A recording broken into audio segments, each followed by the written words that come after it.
Assalamu alaikum wa rahmatullahi wa barakatuh.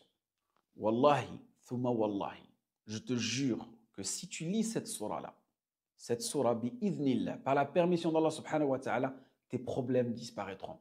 Car je sais que personne peut-être qui a cliqué sur cette vidéo-là, peut-être qu'en ce moment, elle a des problèmes. Peut-être qu'en ce moment, tu te sens que tu es triste, tu es frustré, tu n'es pas fier de toi, tu es insatisfait de tout ce que tu fais. Tu penses peut-être aussi que tout le monde est contre toi. On ressent parfois ce sentiment-là, que le décret est contre toi, le destin est contre toi, que parfois aussi que personne t'aime, tu as des ennemis de partout. Parfois, on peut ressentir cela. On ressent ces moments de tristesse. Et il y a des personnes, subhanallah aussi, tellement elles passent des moments de tristesse, elles passent leur nuit à pleurer. Et tu le vois sur leur cerveau. Il y a des personnes aussi, subhanallah, de jour en jour, leur cœur ne fait que de se serrer, de se serrer. Diq al-qalb. Et wallahi, par ma propre expérience, si tu lis cette surah-là, que tu la lises en français, que tu la lises en arabe, que tu lises son tafsir, cette surah-là, subhanallah, elle est à la fois, on va dire, une sorte de pommade qui va venir soulager toute forme de blessure. Et à la fois aussi, elle vient te donner un espoir d'un meilleur futur. Elle ouvre ton cœur. Elle, subhanallah, elle te donne une nouvelle vision de la vie. Et cette surah aussi, subhanallah, elle te donne plus confiance, pas en toi-même, mais en Allah subhanahu wa ta'ala. Et wallahi, celui qui lit attentivement, avec méditation, surat Yusuf, la tristesse fuira son cœur. Et sans t'en rendre compte, en lisant cette surah-là et en répétant cette surah-là, tu vas petit à petit t'imprégner de ce grand personnage, de ce grand prophète, alayhi salam. Ce personnage-là, ce prophète qui est passé de prisonnier au titre de ministre des Finances à cette époque-là en Égypte, qui était dirigé à cette époque-là par les plus grands des pharaïs. Et quelle est la raison qui a permis à Youssouf alayhi salam de changer de cet état-là, de prisonnier à ministre des Finances? Tout simplement la piété et la patience. Toute son histoire, elle est fondée sur deux principes. Celui qui patiente et craint Allah subhanahu wa ta'ala. Innahu man yattaqi wa yasbir. Et sache, barakallahu fi, que la meilleure recette du succès dans tous ces domaines, la meilleure recette de la délivrance de tous ces mashakils qu'on peut vivre, elle est composée de deux ingrédients. La patience et la piété. As-sabr wa taqwa. Et vous verrez à un moment aussi que, si vous lisez cette surah-là, je vous conseille fortement de la lire, Allah subhanahu wa ta'ala nous parle de sabrun jamil.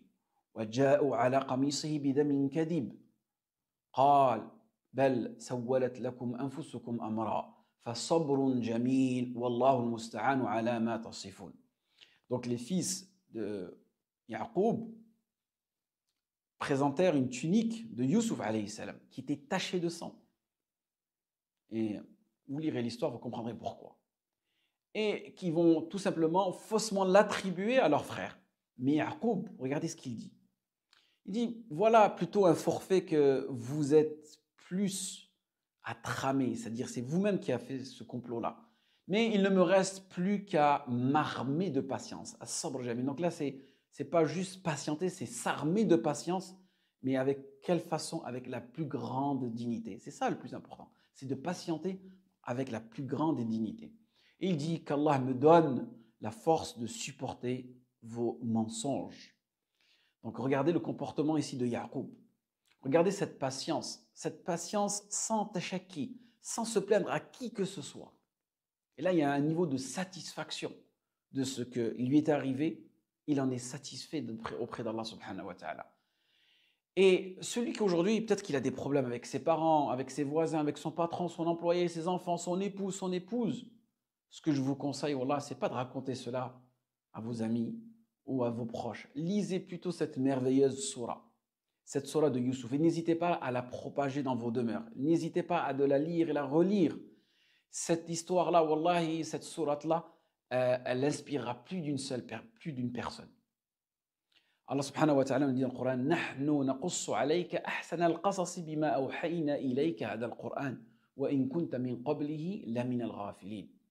Allah subhanahu wa ta'ala, dans le début de cette surah, il nous dit, nous te relatons à travers cette révélation du Coran les récits les plus sublimes et les plus édifiants dont tu n'avais jamais, jusqu'à ici, eu aucune connaissance.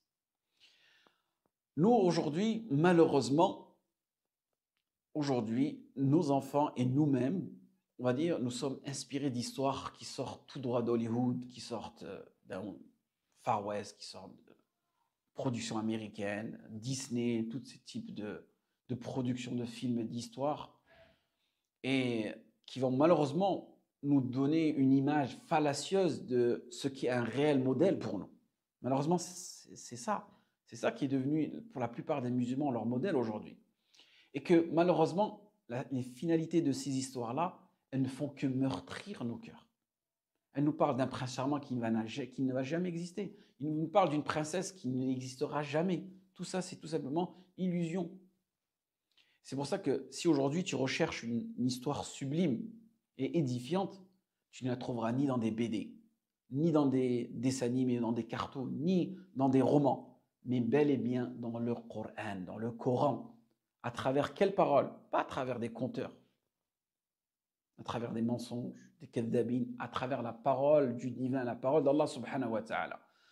Et nous avons énormément d'histoires dans le Coran. Regardez les histoires des gens de la caverne, les gens du Sebt, les gens de la vache, les gens de la baleine, d'Anoun, et énormément d'histoires à méditer. Et ces histoires-là, on doit les méditer et on doit essayer de les reproduire dans nos propres vies, dans notre propre environnement. Ce n'est pas juste le fait de lire ou de raconter de belles histoires, mais c'est de s'en inspirer et de les appliquer. C'est ça le réel but. Lorsqu'Allah subhanahu wa ta'ala nahnu naqussu alayka ahsana al-qasas.